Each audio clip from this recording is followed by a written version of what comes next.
കടുത്ത വേനലിൽ പൊള്ളിയിരുന്ന കേരളം ഇതാ പെട്ടെന്ന് വലിയ മഴയുടെയും മഴക്കെടുതികളുടെയും മധ്യത്തിലേക്ക് എടുത്തെറിയപ്പെട്ടിരിക്കുന്നു.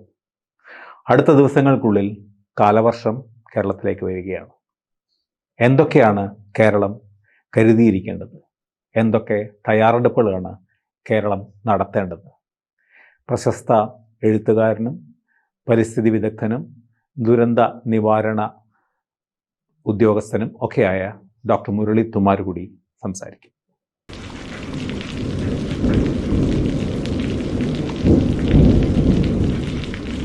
വീണ്ടും നമ്മൾ ഈ മഴ, പ്രളയം ഇതുപോലെയുള്ള ദുരന്തങ്ങൾ സംബന്ധിച്ചാണ് സ്വാഭാവികമായിട്ടും ഡോക്ടർ മുരളി തുമ്മാരുകുടിയായിട്ട് ചർച്ച ചെയ്യുന്നത്. അപ്പോൾ നമ്മുടെ സൗഹൃദത്തിനപ്പുറത്ത് പലപ്പോഴും ഈ ദുരന്തങ്ങളുടെ പശ്ചാത്തലത്തിലാണ് ഇതുപോലെയുള്ള പബ്ലിക് സ്പേസിലുള്ള നമ്മുടെ ചർച്ച എന്നുള്ളതുകൊണ്ട് തന്നെ ഇപ്പോൾ വീണ്ടും മുരളി വരുമ്പോൾ, നമ്മൾ ഇതിനു മുമ്പ് ഈ പ്രളയ സമയത്തും മഴ സമയത്തും ഒക്കെ പറഞ്ഞു, ഈ ദുരന്ത സംബന്ധിച്ചുള്ള ഒരു അതിനെക്കുറിച്ചുള്ള അറിവ് വൈദഗ്ധ്യം എന്നതിന് പുറമെ മുരളിയുടെ ഒരു പ്രത്യേകത, മുരളി പലപ്പോഴും വളരെ ശാസ്ത്രീയമായ കാര്യങ്ങളുടെ അടിസ്ഥാനത്തിലാണെങ്കിലും ദുരന്തങ്ങൾ പലതും പ്രവചിച്ചു എന്നുള്ള കാര്യം കൂടെയുണ്ട്. അപ്പൊ ഇപ്പൊ നമ്മൾ വീണ്ടും ഈ ഒരു കടുത്ത വേനലിന് ശേഷം കാലവർഷത്തിലേക്ക് വീണ്ടും എത്തുകയാണ്. അതിനു മുമ്പ് ഇടയ്ക്കുള്ള ദിവസങ്ങളിൽ വീണ്ടും നമുക്ക് മഴ കാര്യമായി പെയ്യുന്നുണ്ട്. ഈ മഴ സംബന്ധിച്ചു എന്താണ് ഈ മഴയുടെ പിന്നിൽ? ഇത് കാലവർഷത്തിന് മുന്നോടിയായിട്ടുള്ള വേനൽ മഴ തന്നെയാണോ, അതോ ന്യൂനമർദ്ദം കുറിച്ചുള്ള അസാധാരണമായിട്ടുള്ള എന്തെങ്കിലും കാരണങ്ങളാണോ? ഞാൻ വന്നിട്ട് 4 ദിവസമായുള്ളൂ.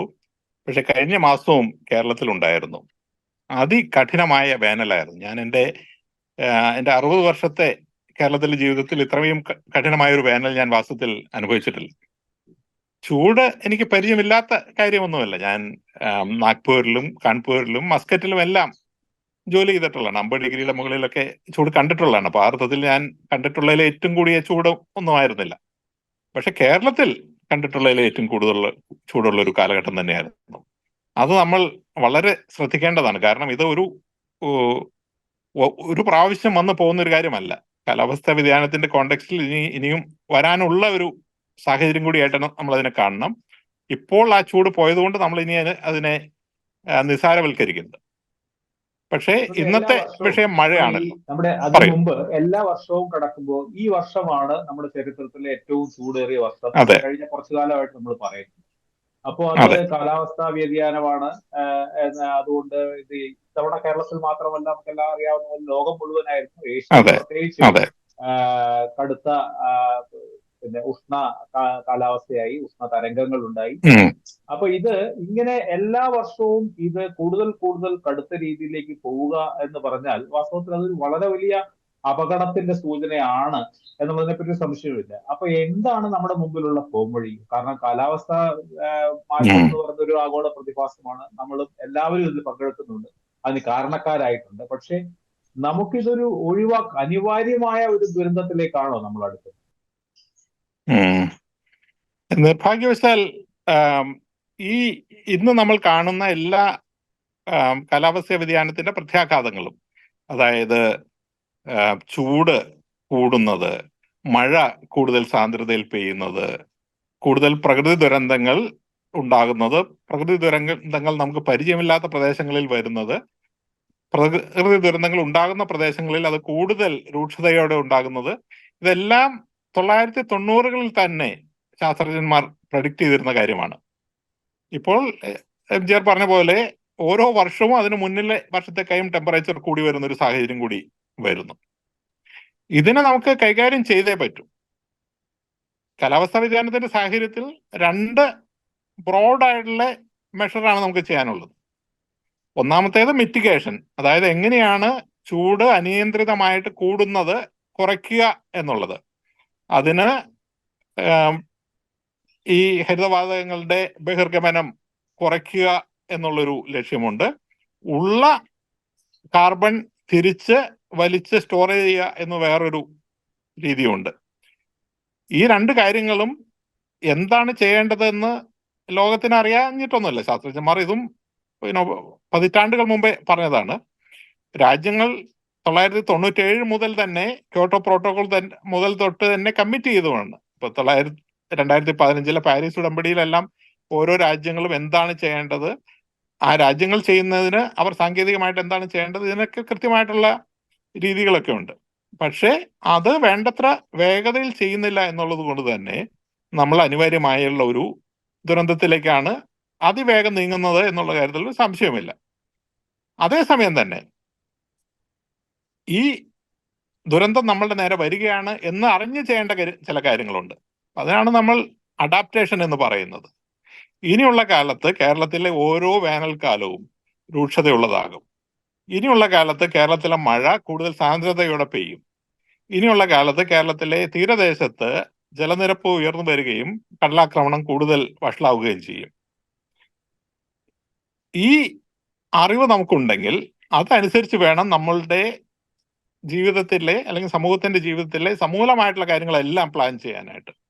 നമ്മൾ എവിടെ വീട് വയ്ക്കുന്നു, എങ്ങനെ വീട് വയ്ക്കുന്നു, എന്ത് വസ്തുക്കൾ കൊണ്ട് വീട് വയ്ക്കുന്നു, വീട്ടിൽ ഇനിയും ഇപ്പോൾ ഒരു പരിധിവരെ ഈ വർഷം നമ്മളെല്ലാം ശ്രദ്ധിച്ചു കാണും, ബെഡ്റൂമിൽ മാത്രം AC ഉണ്ടായിരുന്ന ആളുകൾ സിറ്റിംഗ് റൂമിലും AC വെക്കാതെ നിവൃത്തിയില്ല എന്നുള്ള സ്ഥിതിയിലേക്ക് മാറി. അതിനുള്ള ഇലക്ട്രിസിറ്റിയുടെ സപ്ലൈയിൽ ഉണ്ടാകുന്ന മാറ്റം, ഇങ്ങനെ അനവധി കാര്യങ്ങൾ നമുക്ക് മാറ്റേണ്ടതായിട്ട് വരും. നമ്മളുടെ വർക്കിംഗ് അവേഴ്സ് മാറ്റേണ്ടതായിട്ട് വരും. അപ്പൊ ആ ഒരു അഡാപ്റ്റേഷൻ മെഷറിന്റെയും ആവശ്യകതയുണ്ട്. ഇത് രണ്ടും നമ്മൾ സമൂഹം എന്നുള്ള നിലയിൽ ചർച്ച ചെയ്ത് ആളുകൾക്ക് ഗൈഡൻസ് കൊടുക്കുക എന്നുള്ളതാണ് ഇനി വേണ്ടത്. നമുക്ക് തീർച്ചയായിട്ടും ഇതെല്ലാം ഈ ഒരു ആഗോളതലത്തിലുള്ള പ്രതിഭാസമാണ്. ആഗോളതലത്തിൽ തന്നെയുള്ള അതിനുള്ള നടപടികൾ വേണം, അതിനുള്ള നിവാരണ നടപടികൾ വേണം, കരുതലുകൾ വേണം എന്നൊക്കെയുള്ള നമുക്ക് എല്ലാവർക്കും അറിയാം. പക്ഷെ കേരളത്തിന്റെ വളരെ സവിശേഷമായിട്ടുള്ള ഒരു കോണ്ടെക്സ്റ്റിൽ പറയുകയാണെങ്കിൽ അടിയന്തരമായിട്ട് അതായത് ഇന്ന് മുതൽ നമുക്ക് ചെയ്യേണ്ടത് നിയമപരമായിട്ടുള്ള കാര്യങ്ങൾ ചെയ്യണമെന്നുണ്ടെങ്കിൽ അതല്ല നയപരമായിട്ടുള്ള കാര്യങ്ങൾ ചെയ്യേണ്ടതുണ്ടെങ്കിൽ അങ്ങനെ പറയുകയാണെങ്കിൽ അടിയന്തരമായിട്ട് കേരളത്തിലെ അധികാരികൾ, അതായത് താഴത്തേക്കുള്ള തദ്ദേശ സ്വയംഭരണ സ്ഥാപനങ്ങളിൽ മുതൽ കേരളത്തിലെ സംസ്ഥാന ഗവൺമെന്റ് വരെ ചെയ്യേണ്ട തരത്തിലുള്ള അടിയന്തരമായിട്ടുള്ള ഒരു 3 കാര്യം അല്ലെങ്കിൽ ഒരു 5 കാര്യം പറയുകയാണെങ്കിൽ മുരളി എന്താണ് പറയുക, നിർദ്ദേശിക്കുന്നത്? കേരളത്തിൽ 2015 മുതൽ ഒരു state adaptation plan on climate change ഉണ്ട്. അതിൽ കേരളത്തിലെ ഗവൺമെന്റിന്റെ എല്ലാ വകുപ്പുകളും അവർ എന്താണ് ചെയ്യേണ്ടത്, ആരോഗ്യ വകുപ്പാണെങ്കിലും അനിമൽ ഹസ്ബൻഡറി ആണെങ്കിലും ടൗൺ പ്ലാനിംഗ് ആണെങ്കിലും എന്താണ് ചെയ്യേണ്ടതെന്നുള്ള കൃത്യമായിട്ട് എഴുതിയിട്ടുണ്ട്. അപ്പോൾ ഇതിന് നമ്മളുടെ ഒരു അറിവ് കുറവല്ല. പക്ഷേ MG ചോദിച്ചുകൊണ്ട് ഞാൻ പറയാം, നമ്മൾ ഏറ്റവും ആദ്യം ചെയ്യേണ്ടത് നമ്മളുടെ ഒരു ക്ലൈമറ്റ് റിസ്ക് ഇൻഫോംഡ് ആയിട്ടുള്ള ഒരു ലാൻഡ് യൂസ് പ്ലാനിങ്, ഇത് കേരളത്തിൽ വളരെ അത്യാവശ്യമാണ്. അതായത് നമ്മൾ എവിടെ നമ്മൾ കേരളത്തിൽ എവിടെയും എന്ത് ചെയ്യുന്നു, എവിടെ കൃഷി ചെയ്യുന്നു, എവിടെ വീട് വയ്ക്കുന്നു, എവിടെ റോഡ് ഉണ്ടാക്കുന്നു, എവിടെ കടൽഭിത്തി കെട്ടുന്നു, ഇതെല്ലാം മാറുന്ന കാലാവസ്ഥയിൽ അടുത്ത ഒരു 50 വർഷത്തേക്കുള്ള അല്ലെങ്കിൽ 2100 വരെയുള്ള പ്രൊജക്ഷൻ നമുക്ക് ഇപ്പോൾ ലഭ്യമാണ്. ആ കാലാവസ്ഥയുടെ സാഹചര്യത്തിൽ ഇന്ന് നമ്മൾ എടുക്കുന്ന തീരുമാനങ്ങൾ ശരിയാണോ എന്ന് ആലോചിച്ചിട്ട് വേണം ഈ ഓരോ തീരുമാനങ്ങളും എടുക്കാനായിട്ട്. സർക്കാർ തലത്തിൽ ആ ഒരു ഫ്രെയിംവർക്ക് വേണം. വ്യക്തികൾക്ക് ആ തീരുമാനമെടുക്കാനുള്ള ഇൻഫർമേഷൻ നമ്മൾ കൊടുക്കണം. അപ്പോൾ ഞാൻ പലപ്പോഴും പറയാറുണ്ട്, എറണാകുളം ടൗൺ എന്ന് പറയുന്നത് അനവധി ഭാഗങ്ങൾ ഒരു 50 വർഷത്തേക്ക് മുന്നിലോട്ട് ഞാൻ നോക്കുമ്പോൾ അവിടെ മനുഷ്യരുടെ ജീവിതം സാധ്യമാവും എന്ന് എനിക്ക് തോന്നുന്നില്ല. പക്ഷെ അത് ശരാശരി എറണാകുളം സ്ഥലത്ത് ഇന്ന് വീട് വാങ്ങാൻ പോകുന്ന ആൾക്ക് അത് അറിഞ്ഞോളണമെന്നില്ല.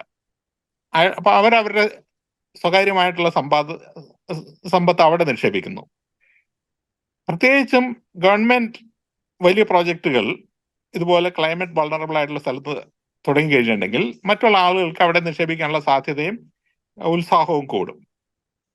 അപ്പൊ ഇത് ഒഴിവാക്കി ഒരു 2100 വരെയുള്ള ക്ലൈമറ്റ് പ്രൊജക്ഷനെങ്കിലും അനുസരിച്ചിട്ട് വേണം നമ്മളുടെ എല്ലാ തരത്തിലുള്ള ഭൂവിനിയോഗത്തിന്റെ തീരുമാനങ്ങളും എടുക്കാനുള്ളത്.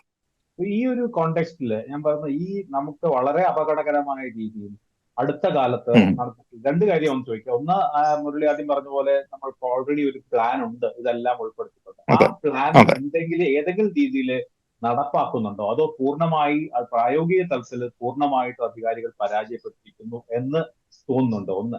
രണ്ട്, ഇപ്പോൾ അതായത് ഇതിനകം തന്നെ വളരെ നഗ്നമായി തന്നെ നമ്മുടെ എല്ലാ നിയമങ്ങൾക്കും അല്ലെങ്കിൽ നമ്മളുടെ മുൻകരുതലുകൾക്കും എതിരായി നടപ്പിലാക്കിയതെന്നോ സ്ഥാപിക്കപ്പെട്ടതെന്നോ ചൂണ്ടിക്കാണിക്കാവുന്ന 2-3 ഉദാഹരണങ്ങൾ എങ്കിലും ഉടൻ തന്നെ നിർത്തിവെക്കേണ്ടതായിട്ടോ അല്ലെങ്കിൽ അത് എന്താ പറയുക അതൊരു ഒരു ഒരു വലിയ അപകടം ക്ഷണിച്ചു വരുന്നതാണെന്ന് ചൂണ്ടിക്കാണിക്കാൻ പറ്റുന്നത്. കാരണം കോൺക്രീറ്റ് ആയിട്ടുള്ള മൂർത്തമായിട്ട് ചില ഉദാഹരണങ്ങളിലൂടെ പറയുകയാണെങ്കിൽ തീർച്ചയായിട്ടും എനിക്ക് തോന്നുന്നു നമ്മുടെ നാട്ടുകാർക്ക് മനസ്സിലാക്കാൻ കൂടുതൽ എളുപ്പമായിരുന്നു. ഉദാഹരണം പറയുകയാണെങ്കിൽ നെടുമ്പാശ്ശേരി വിമാനത്താവളത്തെ പറ്റി പറയുന്നത് തീർച്ചയായിട്ടും കേരളത്തിന്റെ സ്വപ്ന പദ്ധതികളിൽ ഒന്നാണ്. വൻപിച്ച വിജയമാണ്. പ്രത്യേകിച്ചും മുരളിയും ഞാനും ഒക്കെ താമസിക്കുന്ന തൊട്ടടുത്തുള്ള പ്രദേശങ്ങളാണ് ആ പ്രദേശങ്ങൾ. അതെല്ലാം കൊണ്ട് അവിടെ വികസനമുണ്ടായി. തിരിഞ്ഞു നോക്കാൻ എന്താ പറയുക മാറ്റാൻ പറ്റാത്ത രീതിയിൽ അത് മുന്നോട്ട് വന്നു കഴിഞ്ഞു. പക്ഷെ അടിസ്ഥാനപരമായി അത് നമ്മുടെ നമ്മുടെ പരിസ്ഥിതിക്കും നമ്മുടെ ആരോഗ്യകരമായ ജീവിതത്തിനും അതിനി മാറ്റാനല്ല ഞാൻ പറയുന്നത്. പക്ഷെ ഒരു ഉദാഹരണം പോലെ കാണിക്കാൻ ഇനിയെങ്കിലും ഇതുപോലെയുള്ളത് ആവർത്തിക്കാതിരിക്കാൻ അതൊരു തെറ്റായി പോയി അവിടെ ആ ഭാഗത്ത് എന്ന് നമുക്ക് പറയാൻ പറ്റും. തീർച്ചയായിട്ടും ഞാനത് പ്രൊമപ്റ്റ് ചെയ്തില്ലായിരുന്നെങ്കിലും പറയുന്ന ഒരു കാര്യമാണ്. ഞാൻ ഇതിനു മുമ്പും പറഞ്ഞൊരു കാര്യമാണ്. അതായത് 2011 ഞാൻ തായ്ലൻഡിൽ ഒരു ഫ്ലഡിന്റെ സംബന്ധിച്ച് പോയിരുന്നു. അവിടുത്തെ ഫ്ലഡിന്റെ എവല്യൂഷൻ കണ്ട് കഴിഞ്ഞപ്പോൾ ഇത് നാട്ടിൽ സംഭവിക്കാമല്ലോ എന്ന് കരുതി ഞാൻ കേരളത്തിൽ 1924 നമ്മൾ പറയുന്ന 99 വലിയ വെള്ളപ്പൊക്കം എന്ന് പറയുന്ന വെള്ളപ്പൊക്കം എവിടെയൊക്കെ വന്നു എന്നുള്ളത് മാപ്പ് ചെയ്ത് നോക്കിക്കഴിഞ്ഞപ്പോൾ നെടുമ്പാശ്ശേരി വിമാനത്താവളത്തിന്റെ റൺവേ കിടക്കുന്നത് അന്ന് വെള്ളം പൊങ്ങിയ പ്ലോട്ടിലാണ്. അപ്പൊ ഈ കാലാവസ്ഥാ വ്യതിയാനം ഒന്നും ഇല്ലായിരുന്നെങ്കിൽ പോലും ആ പ്രദേശം വാസ്തവത്തിൽ വിമാനത്താവളത്തിന് അനുകൂലമല്ലായിരുന്നുള്ളത് അന്ന് ചിന്തിച്ചാൽ നമുക്ക് അറിയാമായിരുന്നു. അപ്പൊ ഇത് ഒരു റിസ്ക് ഇൻഫോംഡ് അല്ലാത്ത ലാൻഡ് യൂസ് പ്ലാനിംഗ് കൊണ്ട് സംഭവിക്കുന്നതാണ്. കേരളത്തിൽ ഇപ്പോൾ ഏതെങ്കിലും മേജർ ആയിട്ടുള്ള പദ്ധതികൾ അങ്ങനെ പ്ലാൻ ചെയ്യുന്നുണ്ടോ, ഏതെങ്കിലും ഹൈവേസ് അങ്ങനെ ഉണ്ടോ എന്നുള്ള കാര്യത്തിൽ എനിക്ക് കൃത്യമായിട്ട് അറിയില്ലാത്തതുകൊണ്ട് അതിനെപ്പറ്റി എനിക്ക് സ്പെസിഫിക് ആയിട്ട് പോയിന്റ് ഔട്ട് ചെയ്യാനുള്ള ബുദ്ധിമുട്ടുണ്ട്. ഏതെങ്കിലും ഒരു പ്രോജക്റ്റിനെ പറ്റി നാഷണൽ ഹൈവേ വലിയ എക്സ്പാൻഷൻ നടന്നുകൊണ്ടിരിക്കുകയാണ്. ആലപ്പുഴ ആ ഭാഗം മുഴുവൻ ഇത് വാസ്തവത്തിൽ തീർച്ചയായിട്ടും മനുഷ്യർക്ക് വളരെ ആവശ്യമുള്ളതാണ്, പ്രയോജനകരമാണ്, സംശയമില്ല. പക്ഷേ ഇതിന്റെ പാരിസ്ഥിതികമായിട്ടുള്ള ആഘാതങ്ങൾ എന്താകും എന്ന് ഒരു വിദഗ്ധ പറയാം. ഈ പർട്ടിക്കുലർ നാഷണൽ ഹൈവേ സാധാരണഗതിയിൽ നടത്തുമ്പോൾ എന്റെ അറിവനുസരിച്ചിട്ട് ഒരു പരിസ്ഥിതി ആഘാത പഠനം നടത്തിയിട്ടുണ്ടാകണം. ഇവിടെ നമ്മളിപ്പോൾ സംഭവിക്കുന്ന പൊതുവെ പറഞ്ഞു കഴിഞ്ഞിട്ടുണ്ടെങ്കിൽ ആ നാഷണൽ ഹൈവേ ഓൾറെഡി എക്സിസ്റ്റിംഗ് ആയിട്ടുള്ള ഒന്നാണ്. ഒരു ഗ്രീൻഫീൽഡ് ഹൈവേ അല്ല. ഉള്ള ഹൈവേയുടെ വീതി കൂട്ടുകയാണ്. ചില ഭാഗങ്ങളിലായിരിക്കും ഒരു പക്ഷേ കൂടുതലായിട്ട് ഉണ്ടായിട്ടുള്ളൂ. ഇവിടെ ഈ പർട്ടിക്കുലർ ഹൈവേയിൽ ഏതെങ്കിലും സെഗ്മെന്റിൽ ഒരു ഹൈഡ്രോളജിക് ഒബ്സ്ട്രക്ഷൻ ഉണ്ടായിട്ടുണ്ടോ? അപ്പൊ അത് നമ്മൾ ഇപ്പൊ കൊങ്കൺ റെയിൽവേ എല്ലാം ഉണ്ടായതിനു ശേഷം അത് പല സ്ഥലത്തും നമ്മൾ നോട്ട് ചെയ്തിട്ടുണ്ട്. ലാൻഡ് സ്ലൈഡ് കൂടുന്നു, ഫ്ലഡിങ് ഉണ്ടാവുന്നു എന്ന് ഉണ്ടായിട്ടുണ്ട്. അപ്പൊ അതുപോലെ ഈ പ്രദേശത്തുണ്ടോ എന്ന് എനിക്ക് പറയാനായിട്ട് സാധിക്കില്ല, കാരണം എൻ്റെ അടുത്ത് ഇൻഫർമേഷൻ ഇല്ലാത്തതുകൊണ്ടാണ്. പക്ഷെ ഞാൻ പറഞ്ഞു വരുന്നത് ഈ പറയുന്ന ഇൻഫർമേഷൻ ഒന്നും സീക്രട്ട് അല്ല. ക്ലൈമറ്റ് സെൻട്രൽ എന്ന് പറയുന്ന ഒരു വെബ്സൈറ്റ് ഉണ്ട്. ലോകത്തെ ഏതൊരു കോസ്റ്റ് ലൈനിലും അടുത്ത 50 വർഷത്തിനും 100 വർഷത്തിനും ഇടയിൽ എവിടെയെല്ലാം വെള്ളത്തിലാകുമെന്നുള്ളത് ഏതൊരാൾക്കും, ഒരു സ്കൂൾ കുട്ടിക്ക് പോലും മനസ്സിലാക്കാവുന്ന തരത്തിൽ മാപ്പ് ചെയ്തവർ വച്ചിട്ടുണ്ട്. ഇപ്പൊ നമ്മളുടെ കുട്ടനാട് ഏരിയകളിൽ ഉള്ള വികസനം അല്ലെങ്കിൽ ആലപ്പുഴ ഏരിയയിലുള്ള ഏതെങ്കിലും പ്രോജക്റ്റുകൾ ഉണ്ടെങ്കിൽ നമ്മൾ അതിൽ മാപ്പ് ചെയ്ത് നോക്കിയിട്ടുണ്ടെങ്കിൽ അറിയാം. അല്ലെങ്കിൽ എറണാകുളം ടൗണിൽ ഇപ്പോൾ നടക്കുന്ന പുതിയ ഇൻവെസ്റ്റ്മെന്റുകൾ നോക്കിക്കഴിഞ്ഞിട്ടുണ്ടെങ്കിൽ അറിയാം അത് നമ്മൾ തെറ്റായിട്ടാണോ ഇൻവെസ്റ്റ് ചെയ്യുന്നതെന്നുള്ളത്. കാരണം ഈ എവിടെയാണ് വെള്ളം പൊങ്ങാൻ പോകുന്നത് എന്നുള്ള ബേസ് മാപ്പ് ഇന്ന് ലഭ്യമാണ്. അപ്പൊ അതിന്റെ മുകളിൽ ഇതൊന്ന് ഓവർലേ ചെയ്ത് നോക്കിയാൽ മതി. ഞാൻ ഈ നടത്തുന്ന പ്രോജക്റ്റ് വെള്ളത്തിലാകും എന്ന് ഇന്ന് തന്നെ അറിയാനുള്ള സംവിധാനമുണ്ട്. അത് ഒന്ന് മാപ്പ് ചെയ്ത് നോക്കിയാൽ മതി. കേരളത്തിൽ സ്പെസിഫിക് ആയിട്ട് എനിക്കൊരു അതിനെപ്പറ്റി ഒരു ഇത് പറയാൻ പറ്റില്ല. രണ്ടാമത്തേത്, കേരളത്തിലെ state action plan on climate change ഞാൻ പറഞ്ഞു 2015 തൊട്ട് ഉണ്ട്. 2022 തോന്നുന്നു ഏറ്റവും ലേറ്റസ്റ്റ് ആയിട്ടുള്ള വന്നിട്ടുണ്ട്.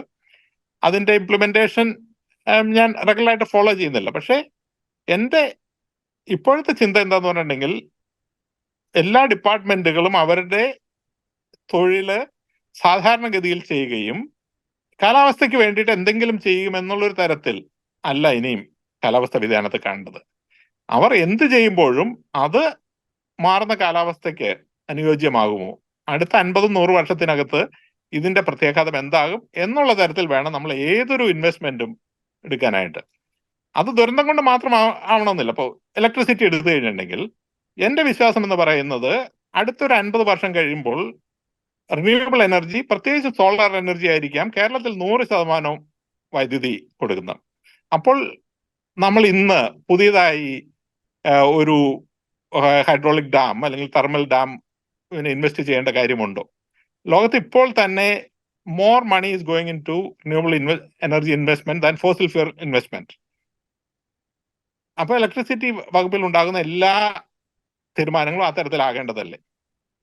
നമ്മുടെ KSRTC പുതുതായിട്ട് ബസ് വാങ്ങുമ്പോൾ ഏത് പോയിന്റിലാണ് നമ്മൾ ഫോസിൽ ഫ്യൂവലിലുള്ള ബസ് വാങ്ങുന്നത് പൂർണ്ണമായിട്ടും നിർത്തിയതിനു ശേഷം എല്ലാം ഇലക്ട്രിക് ബസ്സിലേക്ക് മാറുന്നത്? ഈ തരത്തിൽ എല്ലാ ഡിപ്പാർട്ട്മെന്റുകളും നടത്തുന്ന ഏതൊരു തീരുമാനവും ഒരു ക്ലൈമറ്റ് ലെൻസിൽ കൂടെ കടത്തിവിടേണ്ട ഒരു ആവശ്യകത ഉണ്ട്. ഒരു ആഡ് ഓൺ എന്നുള്ള നിലയിൽ ഒരു ആക്ഷൻ പ്ലാൻ ഇംപ്ലിമെന്റ് ചെയ്തുകൊണ്ട് മാത്രം കാര്യമില്ല എന്നാണ് എന്റെ ഒരു വിശ്വാസം. പുള്ളി ഈ 2018-ലും 2019-ലും ഒക്കെ നടന്ന പ്രളയത്തിന് മുന്നോടിയായിട്ട് തന്നെ മുരളി പറഞ്ഞ വളരെ പ്രധാനപ്പെട്ട കാര്യങ്ങൾ പലപ്പോഴും നമ്മൾ ചർച്ച ചെയ്തിട്ടുണ്ട്. തീർച്ചയായിട്ടും ഈ ഒരിക്കൽ വെള്ളമായിരുന്ന സ്ഥലം എന്തെങ്കിലും കാലത്ത് തിരിച്ചു പിടിക്കാൻ ആ വെള്ളം വീണ്ടും, ആ ജലം വീണ്ടും വന്നേക്കാം എന്നുള്ളതൊരു സത്യമാണ് എന്നുള്ളതിനെ കുറിച്ച് പറയുകയും അതിനുശേഷം ആ വർഷങ്ങളിൽ തന്നെ നമ്മൾ കേരളം അതിന്റെ ഈ 1999-ലെ വെള്ളപ്പൊക്കത്തിന് ശേഷം കണ്ട ഏറ്റവും വലിയ വെള്ളപ്പൊക്കത്തിന് സാക്ഷിയാവുകയും ചെയ്തു. അപ്പോ ഈ രണ്ട് വർഷത്തെ മൂന്ന് വർഷം വാസ്തവത്തിൽ പല രീതിയിൽ പ്രളയം നമ്മളെ ബാധിക്കുകയും ചെയ്തു. അതിന്റെ പശ്ചാത്തലത്തിൽ 2024 നോക്കുമ്പോൾ ഏതെങ്കിലും രീതിയിൽ അധികാരികളോ സമൂഹമോ ഇത് സംബന്ധിച്ച് ഒരുപക്ഷെ കൂടുതൽ ബോധവാന്മാരായിട്ടുണ്ടാവും. പക്ഷേ ഏതെങ്കിലും രീതിയിൽ പ്രായോഗിക തലത്തിൽ ഇതൊരു വളരെ നല്ല കാര്യമാണ് എന്ന് പറയാനുള്ള എന്തെങ്കിലും ഒരു ഉദാഹരണം, അതായത് നമ്മുടെ നടപടി നയങ്ങളിലോ പദ്ധതികളിലോ അല്ലെങ്കിൽ നമ്മുടെ തന്നെ സമൂഹത്തിന്റെ അവബോധത്തിലോ ഏതെങ്കിലും ഒരു ചെറിയ രീതിയിൽ ഒരു മാറ്റം ഉണ്ടായിട്ടുണ്ടെന്ന് പറയാൻ പറ്റുമോ? തീർച്ചയായിട്ടും ഞാൻ കണ്ടിട്ടുള്ളതിൽ ഏറ്റവും പോസിറ്റീവായിട്ടുള്ള മാറ്റം വന്നിട്ടുള്ളത് നമ്മുടെ ഡാം മാനേജ്മെന്റിന്റെ കാര്യത്തിലാണ്. 2018-ൽ നമ്മളുടെ ഡാം മാനേജ്മെന്റിന് വളരെ കൃത്യമായിട്ടുള്ള ഒരു റൂൾ കർവ് പോലെയുള്ളൊരു സംവിധാനം അന്ന് ഉണ്ടായിരുന്നില്ല.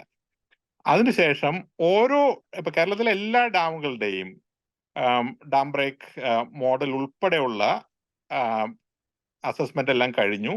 അതെല്ലാം ഇന്ന് പബ്ലിക് ഡൊമൈനിൽ ലഭ്യമാണ്. ആളുകൾ അത് ഉപയോഗിക്കുന്നുണ്ടോ എന്നുള്ളത് വേറെയാണ്. പക്ഷെ ചുരുങ്ങിയത് ആ ഇൻഫർമേഷൻ പ്രൊഡ്യൂസ് ചെയ്തിട്ടുണ്ട്, ലഭ്യമാണ്. ഇപ്പോൾ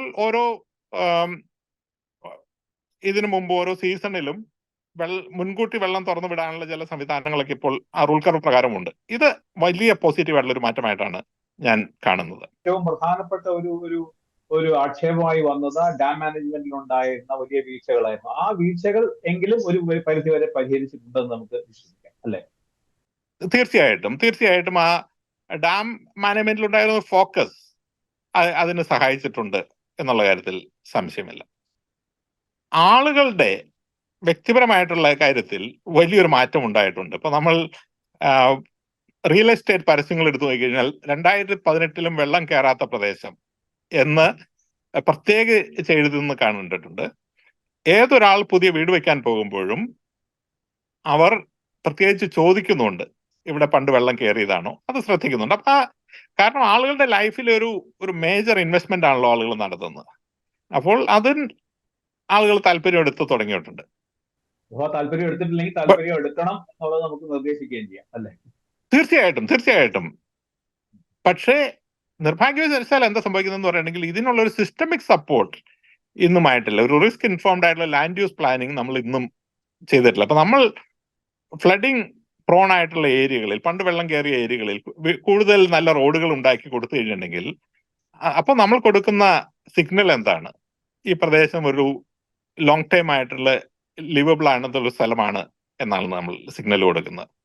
നമ്മൾ കുട്ടനാട്ടിലെ ഞാൻ പറഞ്ഞു കാലാവസ്ഥാ വ്യതിയാനത്തിന്റെ സാഹചര്യത്തിൽ ആലപ്പുഴയിൽ അല്ലെങ്കിൽ കേരളത്തിന്റെ തീരപ്രദേശങ്ങളിൽ, പ്രത്യേകിച്ച് കുട്ടനാട്ടിൽ പല പ്രദേശങ്ങളിലും ലോങ് ടൈമിൽ ലിവബിൾ ആകാൻ പോകുന്ന സ്ഥലമല്ല. അപ്പൊ ആ സ്ഥലത്തേക്ക് നമ്മൾ വലിയ ക്യാപിറ്റൽ ഇൻവെസ്റ്റ്മെന്റ് നടത്തി റോഡുകളും വെള്ളവും സ്കൂളുകളും ഒക്കെ ഉണ്ടാക്കി കൊടുത്തു കഴിഞ്ഞിട്ടുണ്ടെങ്കിൽ നമ്മൾ അവിടുത്തെ ആളുകൾക്ക് തെറ്റായിട്ടുള്ള ഒരു സിഗ്നലാണ് കൊടുക്കുന്നത്. കാരണം ഗവൺമെന്റ് 100 കോടി ഇൻവെസ്റ്റ് ചെയ്യുമ്പോൾ ജനം 1000 കോടി അവിടെ ഇൻവെസ്റ്റ് ചെയ്യും ആ ഒരു ധൈര്യത്തിൽ. അത് രണ്ട് ആളുകളുടെയും ഇൻവെസ്റ്റ്മെന്റ് വെള്ളത്തിലാക്കുന്ന ഒരു സാഹചര്യമാണ്. ശരിയായ നടപടി എന്താണ് റിസ്ക് എന്നുള്ള ആളുകളെ മനസ്സിലാക്കുക. അവിടെ ഗവൺമെന്റ് ഇൻവെസ്റ്റ് ചെയ്യാതിരിക്കുക, ഇൻവെസ്റ്റ് ചെയ്യുകയാണെങ്കിൽ ഒരു റെസിലിയന്റ് ഇൻവെസ്റ്റ്മെന്റ് ആയിരിക്കുക. ആ സിഗ്നൽ ആളുകൾ ഫോളോ ചെയ്ത ആ ഒരു മാറ്റം നിർഭാഗ്യവശാൽ 2018 പ്രളയത്തിന് ശേഷം ഉണ്ടായിട്ടില്ല എന്നുള്ളതാണ്. ഈ 2000 നമ്മൾ ഈ പറഞ്ഞ പോലെ ഈ മുമ്പുണ്ടായ പ്രളയത്തിന്റെ പ്രധാനപ്പെട്ട കാരണം അതിന്റെ ഒരു 50% അല്ലെങ്കിൽ ഒരു 60% പല രീതിയിലുള്ള മനുഷ്യനിർമ്മിത ദുരന്തമായിരുന്നു എന്ന് പലരും പറയാറുണ്ട്. അതിന്റെ നമ്മുടെ നിർമ്മാണ പ്രവർത്തനങ്ങളുടെ കാര്യം, നമ്മുടെ വികസന കാഴ്ചപ്പാട്, അതിനൊക്കെ പുറമെ ഈ നേരത്തെ പറഞ്ഞ പോലെ ഡാം മാനേജ്മെന്റ്. ഇപ്പൊ ഡാം മാനേജ്മെന്റിൽ നമ്മൾ ഒരു വലിയ മറ്റെല്ലാം ഒരുപാട് കാര്യങ്ങൾ ഇനിയും ഉള്ളപ്പോഴും ഡാം മാനേജ്മെന്റ് കാര്യത്തിൽ നമ്മൾ കുറെ മുന്നോട്ട് പോയത് കൊണ്ട് ഇനി ആ വർഷം 2018-ലോ 2017-ലോ 2018-ലും 2019-ലും ഒക്കെ കണ്ട പോലെ ഒരു പ്രളയം ഇപ്പോൾ എത്ര അധികം മഴ പെയ്താലും ഉണ്ടാവാൻ ഇടയില്ല എന്ന് പറയാൻ പറ്റുമോ? പറയാൻ സാധിക്കില്ല. കാരണം 1924 നമുക്ക് പ്രളയം ഉണ്ടായപ്പോൾ നമുക്ക് ഡാമുകൾ ഉണ്ടായിരുന്നില്ലല്ലോ. അപ്പോ ആ അർത്ഥത്തിൽ നമുക്ക് ഇനിയും പ്രളയം ഉണ്ടാകാൻ പറ്റില്ല. ആ അർത്ഥത്തിൽ പ്രളയം ഉണ്ടാവില്ല, ഡാം മാനേജ്മെന്റ് പ്രളയം ഉണ്ടാകില്ല എന്ന് തീർത്തും പറയാൻ പറ്റും. ഡാമുകൾ ഉണ്ടായിരുന്നില്ലെങ്കിൽ പ്രളയം ഉണ്ടാവില്ല. അല്ല, ഡാമുകൾ ഉണ്ടായിരുന്നില്ലാത്ത കാലത്ത് പോലും 1924 പ്രളയം ഉണ്ടായിട്ടുണ്ട്. അതുകൊണ്ട് തന്നെ ഇപ്പോൾ ഡാം മാനേജ്മെന്റ് കൊണ്ട് പ്രളയം ഉണ്ടാവില്ല എന്ന് നമുക്ക് പറയാനായിട്ട് സാധിക്കില്ല. പക്ഷേ കേരളത്തിലെ ചില ഡാമുകളെങ്കിലും നമുക്ക് ഒരു ബഫർ ആയിട്ട് ഉപയോഗിക്കാനുള്ള ഒരു സാഹചര്യമുണ്ട്. കേരളത്തിലെ മിക്കവാറും ഡാമുകളിലെല്ലാം ഒരാഴ്ച നല്ല മഴ പെയ്താൽ നിറഞ്ഞു പോകുന്ന ഡാമുകളാണ് മിക്കവാറും ഡാമുകളെല്ലാം. പക്ഷേ ഇടമലയാർ, ഇടുക്കി പോലെയുള്ള വലിയ ഡാമുകളിൽ ഒരു വലിയ എമൗണ്ട് വെള്ളം സ്റ്റോർ ചെയ്യാനുള്ള സാധ്യതയുണ്ട്. പക്ഷെ അത് ചെയ്യണമെങ്കിൽ എന്ത് ചെയ്യണം? പ്രളയം വരുന്നതിന് മുമ്പ് തന്നെ ആ ഡാമിൽ ആ സ്പേസ് ഉണ്ടാക്കിയിടണം. ആദ്യമേ നമ്മൾ ടോപ്പപ്പ് ചെയ്ത് കഴിഞ്ഞിട്ടുണ്ടെങ്കിൽ പുതുതായിട്ട് വരുന്ന വെള്ളം മുഴുവൻ ഓവർഫ്ലോ ചെയ്ത് പോകും, അല്ലെങ്കിൽ ഡാം തുറന്നു വിടേണ്ടി വരും. അത് ആണ് പ്രളയത്തിനെ ഓഗ്മെന്റ് ചെയ്യുന്നത്. പക്ഷെ അതിന് പകരം ആ വെള്ളം ഡ്രോപ്പ് ചെയ്തിരുന്നെങ്കിൽ ആ ഒരു തരത്തിലുള്ളൊരു ഇപ്പോഴത്തെ കാലത്ത് ഒരു നിർമ്മിത ബുദ്ധിയൊക്കെ ഉപയോഗിച്ചിട്ട് നമുക്കത് പ്രിഡിക്റ്റ് ചെയ്യാനായിട്ട് സാധിക്കും. നമുക്ക് ഏത് സമയത്ത് എത്രമാത്രം വെള്ളം തുറന്ന് വിട്ടിരുന്ന ഒരു സ്പേസ് ഉണ്ടാക്കി വെച്ചാൽ വലിയൊരു വെള്ളപ്പൊക്കം ഉണ്ടായാലും വലിയ മഴ ഉണ്ടായാലും വെള്ളം പൊങ്ങാതെ നോക്കാനുള്ളൊരു സംവിധാനം ഇന്ന് നമുക്ക് ഡെവലപ്പ് ചെയ്യാനായിട്ട് സാധിക്കും. അപ്പോൾ 1924 അത്രയും അല്ലെങ്കിൽ 2018 അത്രയും മഴ വന്നാലും അതുപോലെ വെള്ളപ്പൊക്കം ഉണ്ടാകാതിരിക്കാൻ വേണ്ടി ബഫർ ചെയ്യാനായിട്ട്, പെരിയാറിലെങ്കിലും ബഫർ ചെയ്യാനുള്ള ഒരു സംവിധാനം ഇന്ന് നമുക്ക് സാധ്യമാണ്. അത് ചെയ്യുന്നുണ്ടോ? പക്ഷെ അതിനു വേണ്ടിയിട്ടുള്ള ഒരുക്കങ്ങൾ, ഈ റൂൾ കർവ് എല്ലാം അതിന് വേണ്ടിയിട്ടുള്ളതാണ്. അത് എന്തുമാത്രം കൃത്യമായിട്ടാണ് ഫോളോ ചെയ്യുന്നത്, എന്തുമാത്രം പ്രൊആക്റ്റീവാണ് ചെയ്യുന്നതെന്ന് എനിക്ക് ഇപ്പോൾ പറയാനായിട്ട് സാധിക്കില്ല. പക്ഷേ ഈ റൂൾ കർവിന്റെ ഒക്കെ അടിസ്ഥാനപരമായുള്ള തത്വം അതാണ്. നമ്മൾ ഡാം എന്ന് പറയുന്നത് ഒരു വാട്ടർ സ്റ്റോറേജ് മാത്രമല്ല, ഒരു ഫ്ലഡ് ബഫറിംഗ് ഇൻസ്ട്രുമെന്റ് കൂടിയായിട്ട് നമുക്ക് ഉപയോഗിക്കാം. അത് പ്രളയത്തിലേക്ക് വീണ്ടും തിരിച്ചു പോവുകയാണെങ്കിൽ അത് ഒന്നുകൂടെ കോണ്ടെക്സ്റ്റിൽ വരുത്താൻ വേണ്ടിയാണ്. കാരണം ആ 2018 പ്രളയം നമ്മൾ പറയുമ്പോൾ അതിലൊരു ഡാം മാനേജ്മെന്റ് അതിൽ എത്ര ശതമാനമായിരിക്കും അതിന്റെ കാരണമായിരിക്കും? അപ്പോൾ അത്രയെങ്കിലും റിസ്ക് നമുക്ക് കുറഞ്ഞോ എന്നറിയാൻ വേണ്ടിയിട്ടാണ്. ഈ വിഷയത്തിൽ എന്റെ അഭിപ്രായം വാസ്തവത്തിൽ പൊതുവെ ആളുകൾക്ക് അത് അത്ര മാത്രം ഇഷ്ടമല്ല. കാരണം ഈ ഡാമിൽ നിന്ന് വെള്ളം ഒഴുക്കി വിട്ടത് കൊണ്ടാണ് പ്രളയം ഉണ്ടായത് എന്നൊരു ചിന്ത എനിക്കില്ല. അത് അന്ന് ചെയ്തില്ല എന്നുള്ളതാണ് I think that is A mistake. പക്ഷെ അതൊരു അല്പം കടന്ന കൈയാണ്, ഒരു ലെവൽ കടന്ന ഒരു പ്രയോഗമാണ്. അല്ലാതെ താഴെ വെള്ളമുണ്ടായി അതേ സമയത്ത് തന്നെ മുകളിൽ ഒഴുക്കി വിട്ടു എന്നുള്ളതല്ല. ഞാൻ വായിച്ചിടത്തോളം മുകളിൽ വീണ മുഴുവൻ വെള്ളവും അന്ന് ഡാമിൽ കൂടെ പുറത്തേക്ക് വന്നില്ല. കുറെ ഭാഗമെങ്കിലും ആ റിയൽ ടൈമിൽ സ്റ്റോർ ചെയ്യാനായിട്ട് സാധിച്ചു. പക്ഷെ അതിൽ കൂടുതൽ നമുക്ക് ബഫർ ചെയ്യാനായിട്ട് സാധിക്കാനുള്ള കപ്പാസിറ്റി ഉള്ള ഡാമുകളാണ്. അത് വേണ്ട തരത്തിൽ ഉപയോഗിച്ചില്ല എന്നുള്ളതാണ് എൻ്റെ ഒരു അതിലുള്ള ഒബ്സർവേഷൻ. ആളുകൾക്ക് പൊതുവെ ഡാം മാനേജ്മെന്റിനെ നേരിട്ട് അങ്ങ് മൊത്തമായി കുറ്റം പറയുക എന്നുള്ളതാണല്ലോ നമ്മുടെ ഒരു രീതി. അത് ഞാനതിനെ പിന്തുണയ്ക്കുന്നില്ല. മറ്റൊന്ന്, ഈ പറഞ്ഞ പോലെ നമ്മുടെ ഈ പ്രളയവും അല്ലെങ്കിൽ പ്രത്യേകിച്ച് നഗരങ്ങളിലെ വെള്ളക്കെട്ട്, വെള്ളപ്പൊക്കം എന്ന് പറയുന്നത് ഒരു പതിവ് കാഴ്ചയായിരിക്കും. നമ്മുടെ നാട്ടിൽ മാത്രമല്ല, വലിയ വലിയ എന്താ പറയുക, നമ്മുടെ നാട്ടിൽ മാത്രമല്ല പ്രശ്നം ഉള്ളത് കൊണ്ട് തന്നെ ഇപ്പം മദ്രാസ്, ചെന്നൈ നഗരം വെള്ളത്തിൽ മുങ്ങിയത് ഒരു 3 ദിവസം മഴ കൊണ്ട് നമ്മൾ കണ്ടു. ബാംഗ്ലൂർ സമീപകാലത്ത് ഇതേ അവസ്ഥയുണ്ടായി. ചൂടുകാലാവുമ്പോ എന്താ പറയാ, കുടിവെള്ളക്ഷാമം, മഴ പെയ്യുമ്പോഴേക്കും വെള്ളപ്പൊക്കം. അപ്പൊ തീർച്ചയായിട്ടും ഇപ്പൊ നമ്മൾ ഈ തിരുവനന്തപുരം നഗരം ഈ പറഞ്ഞ പോലെ ഇതിന് മുമ്പ് തന്നെ ഉണ്ടായിരുന്നെങ്കിലും ഈ സമീപകാലത്തുണ്ടായ പിന്നെ നിർമ്മാണ പ്രവർത്തനങ്ങൾ, അതായത് തിരുവനന്തപുരത്തിന്റെ ഒരു ഉപഗ്രഹ നഗരം പോലെ കഴക്കൂട്ടവും പരിസര പ്രദേശങ്ങളും വികസിച്ചതിന് ശേഷം ഈ IT മുതലായ പിന്നെ വ്യവസായങ്ങൾ വരികയും ടെക്നോ പാർക്ക് വരികയും ചെയ്തത് ഫലമാണോ എന്നറിയില്ല. കഴിഞ്ഞ മഴയിൽ തന്നെ 2 ദിവസം മഴ പെയ്തപ്പോൾ തന്നെ ഏറ്റവും അധികം വെള്ളം കെട്ടുണ്ടായത് ആ മേഖലകളിലാണ്, കഴക്കൂട്ടവും പരിസര പ്രദേശങ്ങളിലും. ഇപ്പോഴത്തെ 2 ദിവസം കൊണ്ട് മഴ പെയ്തപ്പോൾ തന്നെ നഗരം വെള്ളത്തിലായി. അപ്പോ ഇതിന് പ്രധാനപ്പെട്ട കാരണമായി പറയുന്നത് നമ്മുടെ ഓടകൾ നികന്നുപോയി, അതുപോലെ വേണ്ട പോലെ വൃത്തിയാക്കിയിട്ടില്ല, കനാലുകളെല്ലാം പിന്നെ മണ്ണും ചെളിയും മാലിന്യങ്ങളും പിന്നെ സസ്യങ്ങളും ഒക്കെ കൊണ്ട് നിറഞ്ഞിരിക്കുകയാണ്. ഇത് നന്നാക്കിയാൽ, ഇതെല്ലാം ശരിയാക്കിയാൽ നമ്മുടെ ഈ തിരുവനന്തപുരം നഗരം അല്ലെങ്കിൽ കൊച്ചിയിൽ, എറണാകുളം നഗരം മറ്റും ഉണ്ടാവുന്ന ഈ വലിയ വെള്ളക്കെട്ടിൽ നിന്ന് മോചനം നേടാം എന്നാണ് നമ്മുടെ പൊതുവെയുള്ള ഒരു ധാരണ. ഇത് എത്രമാത്രം ശരിയാണ്? ഇതുകൊണ്ട് മാത്രം നമ്മുടെ പ്രശ്നം പരിഹരിക്കാൻ പറ്റും? ഇത് പൂർണ്ണമായിട്ടും ശരിയായ കാര്യമല്ല. ഭാഗികമായിട്ട് ശരിയാണ്. കേരളത്തിൽ ഇന്നുണ്ടാവുന്ന വെള്ളക്കെട്ടുകൾക്ക് 4 പ്രധാന കാരണങ്ങളുണ്ട്. ഒന്നാമത്തേത്, നമ്മളുടെ ഉയർന്ന സാന്ദ്രതയിലാണ് മഴ പെയ്യുന്നത്. മൊത്തം മഴയുടെ അളവ് കൂടിയിട്ടില്ലെങ്കിൽ പോലും കേരളത്തിൽ മഴ പെയ്യുന്നത് കുറച്ച് സമയം കൊണ്ട് കൂടുതൽ മഴ പെയ്യുന്നു. ഇത് കാലാവസ്ഥാ വ്യതിയാനത്തിന്റെ ഒരു പ്രഡിക്റ്റഡ് ഇമ്പാക്റ്റ് ആണ്, അതുപോലെയാണ് മാനിഫെസ്റ്റ് ചെയ്യുന്നത്. അപ്പൊ ഇത് ആണ് ഒന്നാമത്തെ കാര്യം. അപ്പോൾ വളരെ വേഗത്തിൽ മഴ പെയ്യുന്നു, നഗരത്തിൽ പണ്ടുള്ളതിലും കൂടുതൽ വേഗത്തിൽ വെള്ളം നഗരത്തിലേക്ക് വരുന്നു. ഇപ്പൊ ദുബായിൽ എടുത്ത് നോക്കിക്കഴിഞ്ഞാൽ നമുക്കറിയാം, ഒരു സ്കെയിലാണ് വെള്ളം അങ്ങോട്ട് വന്നത്. ഇനി നമ്മൾ ദുബായി ശ്രദ്ധിച്ചാൽ അറിയാം, അവിടുത്തെ മൊത്തം ഡ്രെയിനേജ് സിസ്റ്റവും അവർ പുനർനിർമ്മിക്കേണ്ടതായിട്ട് വരും, അതിന്റെ വലുപ്പം കൂട്ടേണ്ടതായിട്ട് വരും. അപ്പൊ ഇതൊന്നാമത്തെ കാര്യം. സാന്ദ്രതയിൽ മഴ പെയ്യുന്നു, അതിന് അനുസരിച്ചിട്ടുള്ള ഡ്രെയിനേജ് സിസ്റ്റം അല്ല ഇന്ന് നിലവിലുള്ളത്. അപ്പോൾ ഉള്ള ഡ്രെയിൻ ക്ലീൻ ചെയ്താൽ തീർച്ചയായിട്ടും ചെറിയൊരു ബെനിഫിറ്റ് ഉണ്ടാവും, പക്ഷെ അതുകൊണ്ട് പിടിച്ചു നിൽക്കാൻ പറ്റുന്നതല്ല. രണ്ടാമത്തെ കാര്യം, ഈ വെള്ളത്തിന് നഗരത്തിന്റെ അകത്തും തൊട്ടടുത്തും കയറി കിടക്കാനുള്ള കുറച്ച് സ്പേസ് ഉണ്ടായിരുന്നു. ഓപ്പൺ സ്പേസ് ആയിട്ടുള്ള സ്ഥലത്ത് വെള്ളം കയറി കടന്നു കഴിഞ്ഞിട്ടുണ്ടെങ്കിൽ നഗരത്തിന്റെ മധ്യത്തിലേക്ക് അത് വരാത്തൊരു സാഹചര്യം ഉണ്ടായിരുന്നു. ഈ സ്ഥലങ്ങളിലെല്ലാം തന്നെ നിർമ്മാണ പ്രവർത്തനങ്ങൾ വന്നു. ഇപ്പോൾ ചെന്നൈയിലൊക്കെ വളരെ ക്ലിയർ ആണ്. ചെന്നൈയുടെ ചുറ്റുമുണ്ടായിരുന്ന വാട്ടർ ടാങ്കുകളിൽ തന്നെയാണ് അവിടുത്തെ വലിയ ഇൻഡസ്ട്രിയൽ എസ്റ്റേറ്റുകൾ, അപ്പാർട്ട്മെന്റ് കോംപ്ലക്സുകൾ വന്നിരിക്കുന്നത്.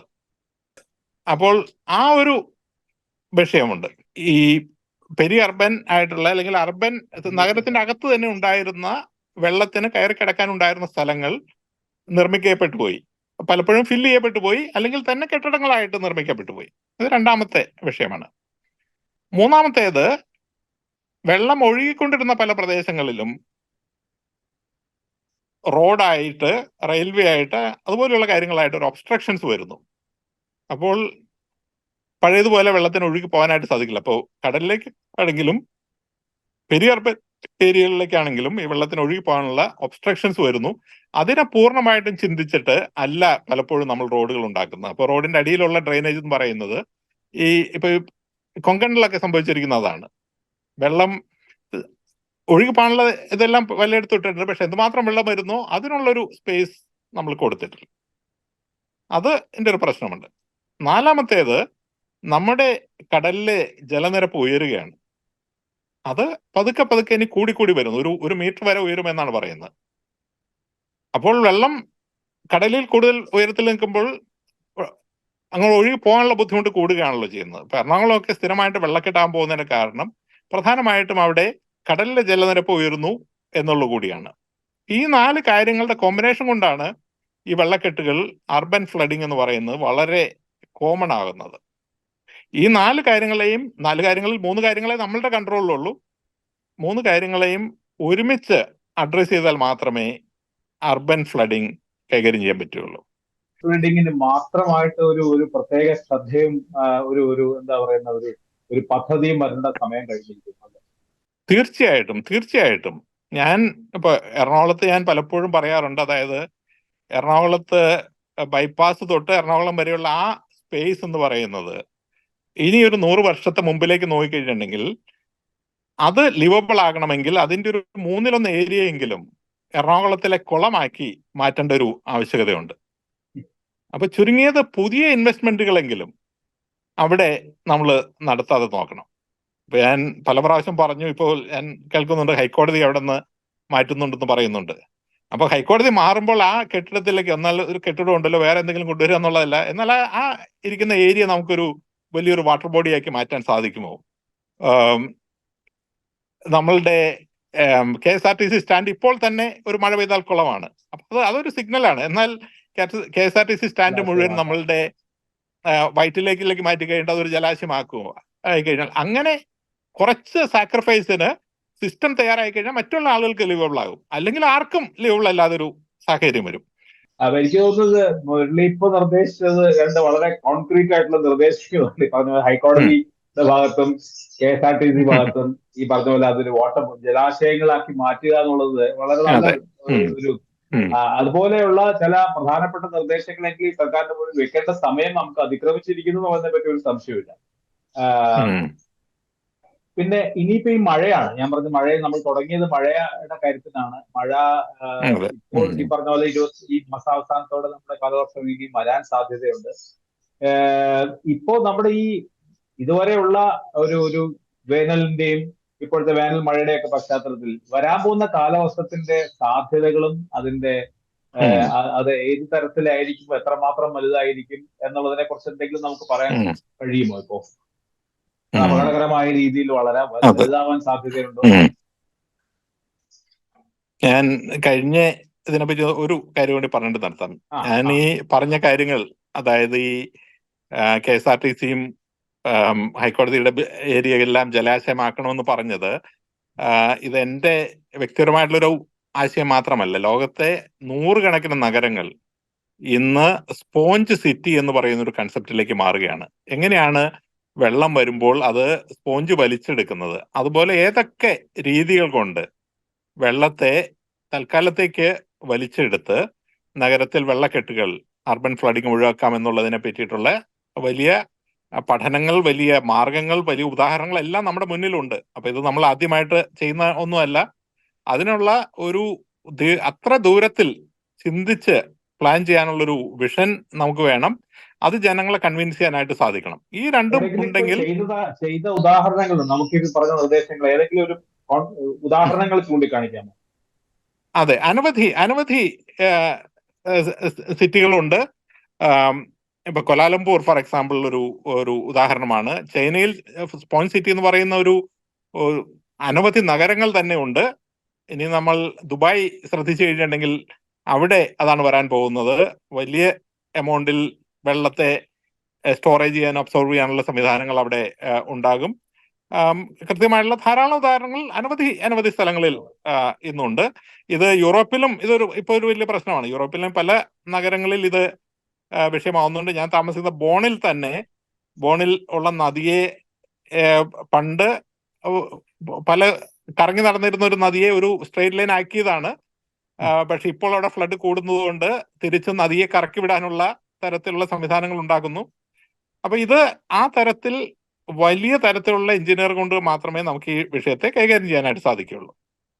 ഇനി ഈ വരുന്ന മഴയെ പറ്റി പറഞ്ഞു കഴിഞ്ഞിട്ടുണ്ടെങ്കിൽ നമുക്ക് 100% ഉറപ്പോട് പറയാൻ പറ്റുന്ന കാര്യം എന്താണ്? അർബൻ ഫ്ലഡിങ് എന്ന് പറയുന്നത് ഇനി കേരളത്തിലെ ഒരു ദൈനംദിന യാഥാർത്ഥ്യമാകാൻ പോവുകയാണെന്നല്ല, ഇത് ഓൾറെഡി ആണ്. തിരുവനന്തപുരത്തും ഉണ്ട്, തീർച്ചയായിട്ടും എറണാകുളത്തും ഉണ്ട്, ഒരുപക്ഷെ ആലപ്പുഴയിലും കൊല്ലത്തും എല്ലാം അതിന്റെ ഒരു കോൺസിക്വൻസ് ഉണ്ടാകാം. മറ്റുള്ള നഗരങ്ങളുണ്ട്, എനിക്ക് കൃത്യമായിട്ട് അറിയില്ല. പക്ഷേ അർബൻ ഫ്ലഡിങ് എന്ന് പറയുന്ന ഇനിയൊരു റിയാലിറ്റിയാണ്. എവറി ഇയർ ആ പീരീഡ് കൂടി വരും. ഇന്ന് ഒരു വർഷത്തിൽ 2 ആഴ്ചയാണ് ആളുകൾക്ക് ബുദ്ധിമുട്ടാവുന്നതെങ്കിൽ ഇനി അത് 3 ആഴ്ചയാകും, 1 മാസമാകും, 2 മാസമാകും. ആ സമയത്താണ് ഇത് ലിവബിൾ അല്ല എന്നൊരു തോന്നൽ ആളുകൾക്ക് ഉണ്ടാകാൻ പോകുന്നത്. അത് ഒഴിവാക്കണമെങ്കിൽ നമ്മൾ മുൻകൂട്ടി ചെയ്യണം. അപ്പൊ അതാണ് ഒന്നാമത്തെ കാര്യം. This year again is going to be lot of urban flooding, no big news. രണ്ടാമത്തേത് നമുക്ക് ഉറപ്പുള്ളത് എന്താണ്? നമ്മളുടെ മലകളിലുള്ള ലാൻഡ് സ്ലൈഡ് എന്ന് പറയുന്നത് ഇതും ഓൾമോസ്റ്റ് റെഗുലർ ആണ്. അതും ഒരു ഹൈ ഇന്റൻസിറ്റി റെയിൻഫോളിന്റെ ഒരു പ്രത്യേകതയാണ്. വളരെ വേഗത്തിൽ വളരെയധികം മഴ പെയ്യുന്നു. അപ്പോൾ ഓൾറെഡി മഴ പെയ്ത് കുതിർന്ന് ഇരിക്കുന്ന മലമ്പ്രദേശങ്ങളിൽ മണ്ണിടിച്ചിൽ ഉണ്ടാകുന്നു. Again something every year we should expect and we should notice. മൂന്നാമത്തേത്, നിർഭാഗ്യവശാൽ ഈ മഴക്കാലത്ത് നമ്മളുടെ ഓവറോൾ വേസ്റ്റ് മാനേജ്മെന്റിലുള്ള പ്രശ്നങ്ങൾ മുഴുവൻ ഈ വെള്ളം പുറത്തേക്ക് ഇടുന്നു. അപ്പോൾ ഓരോ മഴക്കാലം എന്ന് പറയുന്നത് നമുക്കിപ്പോൾ ഒരു സാംക്രമിക രോഗത്തിന്റെ ഒരു കാലഘട്ടം കൂടിയാണ്. ഇതും again is going to be regular and routine. പക്ഷെ ഈ കാര്യത്തിൽ നമുക്ക് ഏറെ കാര്യങ്ങൾ ചെയ്യാനായിട്ട് സാധിക്കും. പക്ഷെ ഇന്നും നമ്മളുടെ അർബനൈസേഷൻ എന്ന് പറയുന്നത് മിക്കവാറും പരിസ്ഥിതിയുടെ ചെലവിലാണ് നമ്മൾ അർബനൈസേഷൻ നടത്തിയിരിക്കുന്നത്, നമ്മളുടെ ചെലവിലല്ല. നമ്മൾ കുടിവെള്ളത്തിന് വേണ്ടി നമ്മൾ വേണ്ടത്ര പൈസ മുടക്കുമ്പോഴും മലിനജലം എങ്ങനെയാണ് കൈകാര്യം ചെയ്യേണ്ടതെന്നുള്ള കാര്യത്തിൽ പണം സർക്കാർ മുടക്കുന്നില്ല. അതിന്റെ അർത്ഥം ജനങ്ങൾ അതിന് വേണ്ടത്ര ഇൻവെസ്റ്റ്മെന്റ് ചെയ്യുന്നില്ല എന്നുള്ളതും കൂടിയാണ്. അത് ജനങ്ങളെ കൺവിൻസ് ചെയ്ത് ആ പണം സ്വരൂപിച്ച് വലിയ പ്രോജക്റ്റുകൾ ഉണ്ടാക്കേണ്ടത് സർക്കാരിന്റെ ഉത്തരവാദിത്തം കൂടിയാണ്, അല്ലെങ്കിൽ ലോക്കൽ മുനിസിപ്പാലിറ്റിയുടെ. ഇത് സുവേജിന്റെ കാര്യത്തിൽ മാത്രമല്ല, സോളിഡ് വേസ്റ്റിന്റെ കാര്യത്തിലും ഇത് തന്നെയാണ് സ്ഥിതി. ഈ രണ്ട് കാര്യങ്ങളും നമ്മൾ കൃത്യമായിട്ട് കൈകാര്യം ചെയ്യാത്തത് കൊണ്ട് ഓരോ മഴക്കാലവും മലിനജലം ഒഴുകി നടക്കുന്നു. അത് കേരളത്തിൽ അങ്ങോളം ഇങ്ങോളം പ്രശ്നങ്ങൾ ഉണ്ടാകുന്നു. ഇപ്പൊ ഞങ്ങളുടെ പെരുമ്പാവൂരിലെല്ലാം പ്രധാനമായിട്ടുള്ള പ്രശ്നം എന്ന് പറയുന്നത് ഈ ലേബർ ക്യാമ്പുകൾ, ധാരാളം ആളുകൾ ഒരുമിച്ച് കൂടി താമസിക്കുന്നു, അതുണ്ടാക്കുന്ന പ്രശ്നങ്ങൾ. അപ്പൊ ഇതെല്ലാം നമ്മൾ we are paying a price. പക്ഷേ വേസ്റ്റ് മാനേജ്മെന്റിന് കൊടുക്കേണ്ട പൈസ സൂപ്പർ സ്പെഷ്യാലിറ്റി ആശുപത്രിയിൽ കൊടുക്കുന്നു എന്ന് മാത്രമേ ഉള്ളൂ. അത് മൂന്നാമതായിട്ട് ഉറപ്പായിട്ടും സംഭവിക്കുന്ന കാര്യമാണ്. ഇത് കേരളത്തിൽ ഇപ്പോൾ നമ്മൾ സാധാരണഗതിയിൽ ശ്രദ്ധിക്കാത്തതും എന്നാൽ എല്ലാ വർഷവും സംഭവിക്കുന്ന കുട്ടനാട്ടിൽ പോലുള്ള പ്രദേശങ്ങളിൽ നീണ്ടു നിൽക്കുന്ന ഒരു പ്രളയ സമാനമായ സാഹചര്യമാണ്. കുട്ടികൾക്ക് സ്കൂളിൽ പോകാൻ സാധിക്കാതെ വരുന്നു. പണ്ടെല്ലാം ഒരു 1-2 ആഴ്ച എന്നുള്ളത് ഇപ്പൊ 2-3 മാസം തന്നെ ആവുന്നു. അത് ഇനിയും ഉള്ള വർഷങ്ങളിൽ അതും കൂടി വരും. ഈ വർഷം അത് തീർച്ചയായിട്ടും സംഭവിക്കും. നമുക്ക് പ്രഡിക്റ്റ് ചെയ്യാൻ പറ്റാത്തത് ഇത് 2018 പോലെ ഒരു പ്രളയമാകുമോ എന്നുള്ളതാണ്. അത് പ്രഡിക്റ്റ് ചെയ്യാൻ ഉള്ളൊരു സാങ്കേതിക വിദ്യയൊന്നും ഇന്ന് ലഭ്യമല്ല. പക്ഷെ ഞാൻ ആദ്യം പറഞ്ഞ പോലെ നമുക്ക് ഈ വിഷയത്തിൽ പ്രധാനമായിട്ട് ചെയ്യാനുള്ളത് നമ്മളുടെ ഡാം മാനേജ്മെന്റിന്റെ വളരെ ക്ലോസ് ആയിട്ടുള്ളൊരു ഒബ്സർവേഷൻ ചെയ്യുക. ഏതൊക്കെ ഡാമിന് നമുക്ക് ബഫറിംഗ് കപ്പാസിറ്റി ഉണ്ടോ ആ ഡാമുകളെ സിസ്റ്റമാറ്റിക് ആയിട്ട് ബഫറിംഗ് കപ്പാസിറ്റി ഉപയോഗിക്കാനുള്ള തയ്യാറെടുപ്പിൽ നമ്മൾ ഇരിക്കുക എന്നുള്ളതേ തൽക്കാലം നമുക്ക് ചെയ്യാനുള്ളൂ. പക്ഷേ ആസ് ദി മൺസൂൺ പ്രോഗ്രസ് നമുക്ക് തീർച്ചയായിട്ടും കൂടുതൽ ഇമ്മീഡിയറ്റ് ആയിട്ടുള്ള സിഗ്നൽ കിട്ടും. ഒരു വലിയ പ്രളയം ഉണ്ടാകും എന്നുള്ളതിന് ചുരുങ്ങിയതൊരു 2 ആഴ്ച മുന്നെങ്കിലും നമുക്ക് മറ്റുള്ള ആ സമയത്തുണ്ടായിട്ടുള്ള മഴകളുടെ സാഹചര്യത്തിൽ നമുക്ക് ഒരു പ്രഡിക്ഷൻ സാധ്യമാണ്. ഏകദേശം 100% പറയാനായിട്ട് സാധിക്കില്ല. അപ്പോൾ 2018 കാര്യം നോക്കിക്കഴിഞ്ഞിട്ടുണ്ടെങ്കിൽ ഓഗസ്റ്റ് 8-9 ദിവസങ്ങളിൽ വലിയ മഴ വരികയും പക്ഷെ അതിനുശേഷം അതങ്ങ് കുറയുകയും ചെയ്തു. അതിനുശേഷം രണ്ടാമത് വന്നപ്പോഴാണ് അത് വലിയൊരു പ്രളയമായിട്ട് മാറിയത്. അതെ. അപ്പൊ അതുകൊണ്ട് തന്നെ 100% പറയാൻ പറ്റില്ലെങ്കിലും ഏകദേശം നമുക്ക് പ്രാക്ടിക്കലായിട്ട് ഉപയോഗത്തിനുള്ള predictions closer to the date നമുക്ക് പറയാനായിട്ട് സാധിക്കുകയുള്ളൂ. ഇപ്പോ അവസാനിപ്പിക്കുന്നതിന് മുമ്പ് ഇപ്പൊ നഗരസഭകൾ സ്വാഭാവികമായിട്ടും തിരുവനന്തപുരത്തായാലും എറണാകുളത്തായാലും ഒക്കെ നഗരസഭകളുടെ മുമ്പിലാണ് ഏറ്റവും കൂടുതൽ ആരോപണങ്ങൾ വരുന്നത്. കാര്യക്ഷമമല്ല എന്ന് പറഞ്ഞു.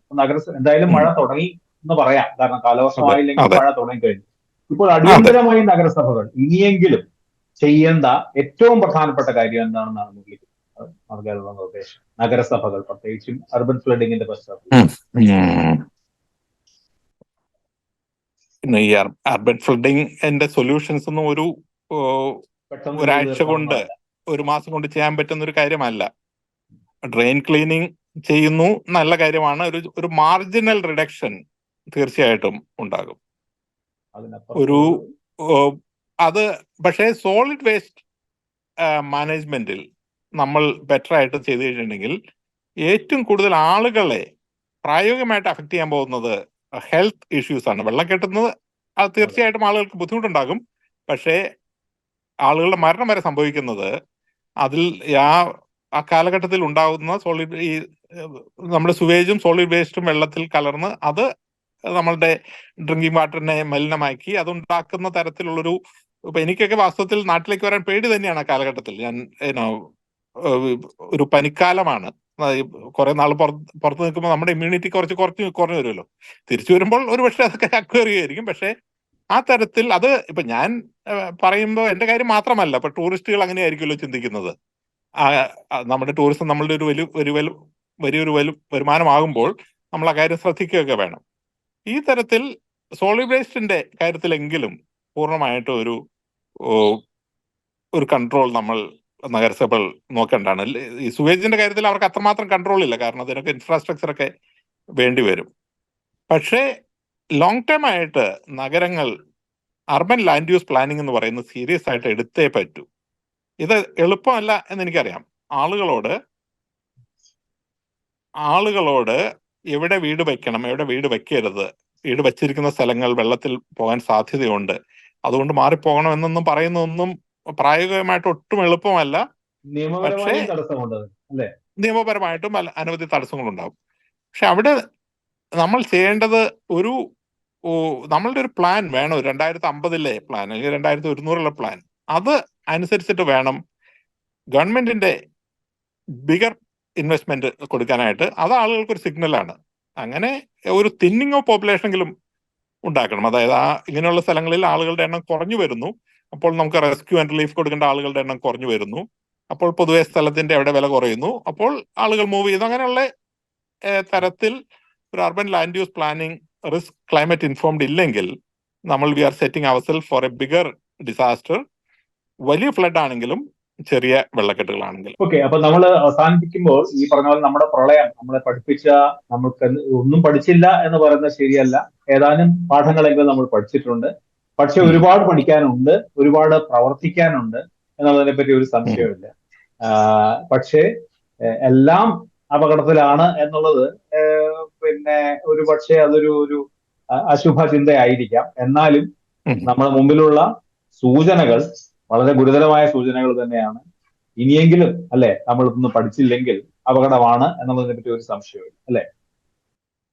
തീർച്ചയായിട്ടും നമ്മൾ ഈ ക്ലൈമറ്റ് പറ്റി ചിന്തിക്കുന്നത് ഒരു ദൈനംദിനമായിട്ടുള്ള ഒരു കാര്യം ആകണം. നമ്മൾ ഓരോ കാര്യം ചെയ്യുമ്പോഴും ഓരോ ഇൻവെസ്റ്റ്മെന്റ് ചെയ്യുമ്പോഴും ആരോഗ്യത്തെ പറ്റി ചിന്തിക്കുമ്പോഴും എല്ലാം ഈ കാലാവസ്ഥ വ്യതിയാനത്തിന്റെ കോണ്ടെക്സ്റ്റിൽ വേണം അതിനെപ്പറ്റി ചിന്തിക്കാനായിട്ട്.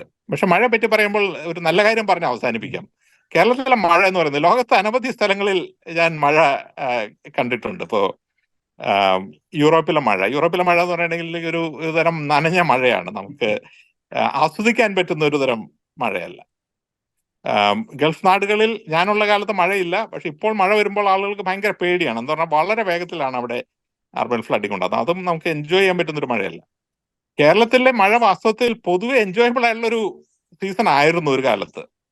നമ്മൾ മഴ കാലത്ത് പുറത്തേക്ക് നോക്കിയിരുന്ന് ചായയും പരിപ്പൊടിയൊക്കെ കഴിക്കുന്ന ഒരു മഴയായിരുന്നു. ഇപ്പോഴും പെരുമ്പാവൂർ വീട്ടിൽ മഴ വരുമ്പോൾ എനിക്ക് വലിയ സന്തോഷമാണ്. ഞാനത് പരിപ്പൊടി എല്ലാം കഴിച്ചിരിക്കുകയാണ് ചെയ്യുന്നത്.